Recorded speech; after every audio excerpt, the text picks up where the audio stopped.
How's everybody doing? Way back when I used to have this cat, we had found it when it was a kitten. This is back when I was married. And we'd have company over, and we thought it was the funniest thing. This cat would like to chase flashlight light around the room. And we'd have it chasing right up the drapes, and the company, hey, let me try. Well, as it got older, cat come in the house one day, and he's carrying something. Runs up and drops a mouse right at my foot. How lovely. Well, the cat's looking up at me. Meow, meow. What did this cat want? He wanted my praise. See, the cat was doing his job. That's what cats do. Well, the only thing he could do was, well, what a good kitty. Scratch it behind the ears, and we'll just take this mouse and we'll put it right here on the mantle. And the cat was happy. I did my job. Well, dogs now are a completely different animal. Dogs want praise simply for being dogs.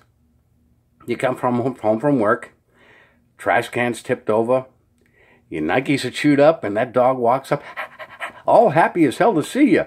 And what do you got to do? You have to praise that dog. That dog wants your acceptance. Who's a good girl? Yes, you're a good girl. And that dog is now happy as hell. That sets the mood for the rest of the night. I don't talk about my marriage too much because, well, there's not much to talk about, but I maybe mention it once every decade. Didn't have much support from my ex-wife. I worked at the time with a crazy group of guys. We all had an incredibly warped sense of humor. Something funny would happen, and I'd say, hey, you know, I got to go home and tell my wife this. She'll appreciate this. In reality, being female, no, she wouldn't.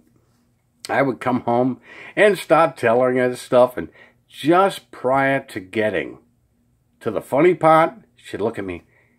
You track mud in the carpet. I'd be like, Well, so much for that story. I know I'm making light of it, but in reality, guys, what is the best way to cut somebody down to size? And that is basically to cut them off from their support. Their support group, their family, their friends, everything they knew. This is something that is part of the indoctrination process of becoming a Jehovah's Witness. It's not their doing, but basically what they will do, they will coerce you, the studies, to do this. You basically, little by little, will stop talking to everybody you know and replacing them with nothing but JWs. And what is the purpose of this? Well, basically, as you become one of Jehovah's Witnesses, and after you get baptized, you have just literally sealed your fate. You have taken every aspect of your life and handed it to them. This makes you more controllable. If by some remote chance you leave the organization, get disfellowshipped, or even marked, you will be shunned by your so-called new family. Jehovah's Witnesses claim they don't shun, but I am here to tell you, as well as everybody else out here is here to tell you, yes, they do shun. As time goes on, you'll also find out that not only now have you pretty much cut ties with everybody, but your home and everything about your life is now in their jurisdiction. It's not beyond them to go to your house, look around, spy on your very house while you're not there. And this did happen to me when one of the JWs was circling my house. Don't know what he was looking for, but considering I had lived in that neighborhood for nearly 20 years at that time, my neighbors were good enough to watch, and they informed me of this. He not only circled my house, but went through my trash. And come to find out later on that this was quite common, that the elders will condone such behavior. And what are they looking for? Anything to bust you on. And they actually do believe that you are now in their jurisdiction. Now, this is even before you're baptized. But basically, if there is anything they can bust you on, they will do so. I never revealed too much about myself because that was me anyways. I never mixed this part of my life with this part of my life because generally certain circumstances just don't mix. So there was a lot I never thought to bring up. So they didn't have a whole lot to work with. So the only thing they basically could do, and this was my Bible instructor who took it upon himself to go to my house and rummage around.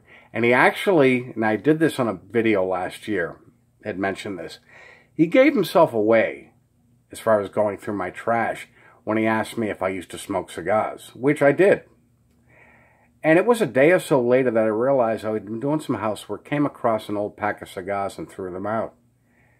And I'm like, he actually went through my trash. Like I said, this was condoned by the elders, although they won't admit that. But from what I'm finding out now, it's more common than I had realized. So these two things for you studies you want to look out for. Now, this is after they've assaulted your self-esteem. This is after they've manipulated your appearance, that they will now take your personal life into their jurisdiction. It wasn't till a little bit after I was baptized, before I started mentioning certain things about my private life. I never was big on mentioning a lot of things, so in all honesty, they didn't really know a whole lot, little tidbits here and there. I probably revealed more on the YouTube videos this past year than I ever did when I was a Jehovah's Witness. That tells you how I've actually felt about them.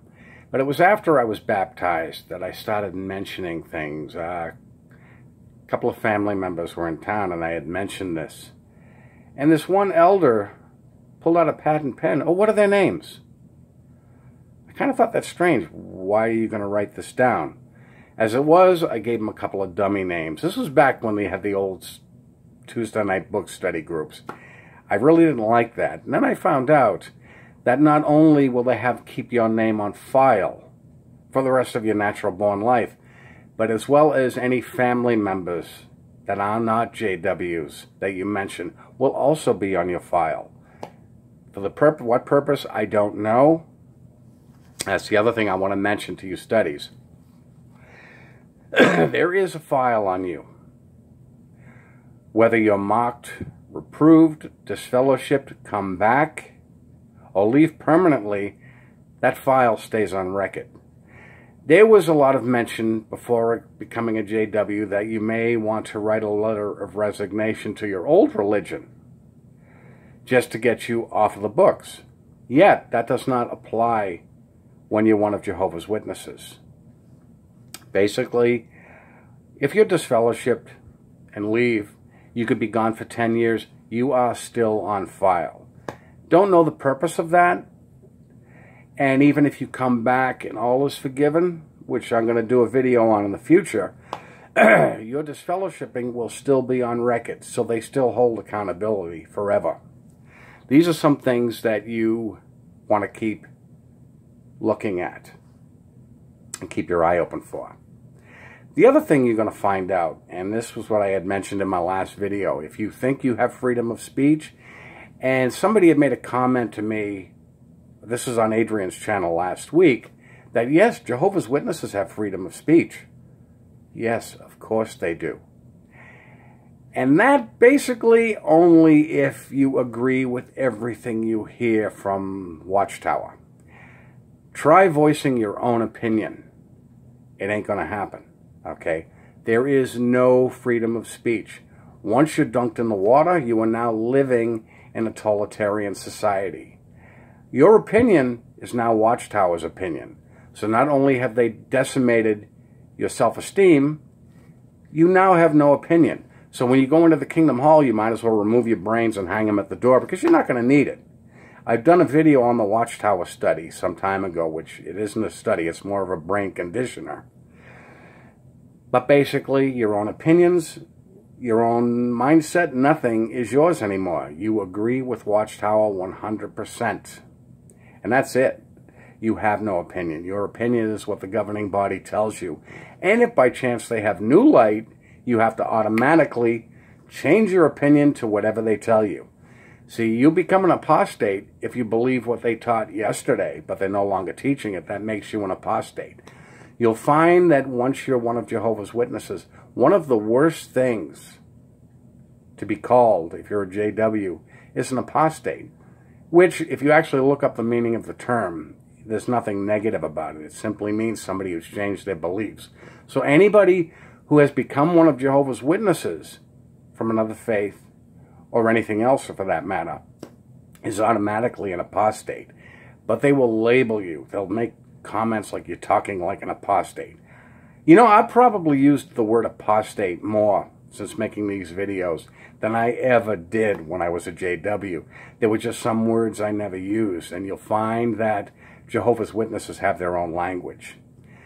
The other thing, which I'm going to get on in my next video, is the bait and switch, which I will talk to you more about in my next video. There's actually a lot more to the indoctrination process that has been mentioned to me in the comments section than I actually remembered. But I will go on to that in my next video, guys. And thank you for letting me in, and feel free to leave your comments below. Guys, I want to thank my subscribers, and I will talk to you soon. You guys have a good day.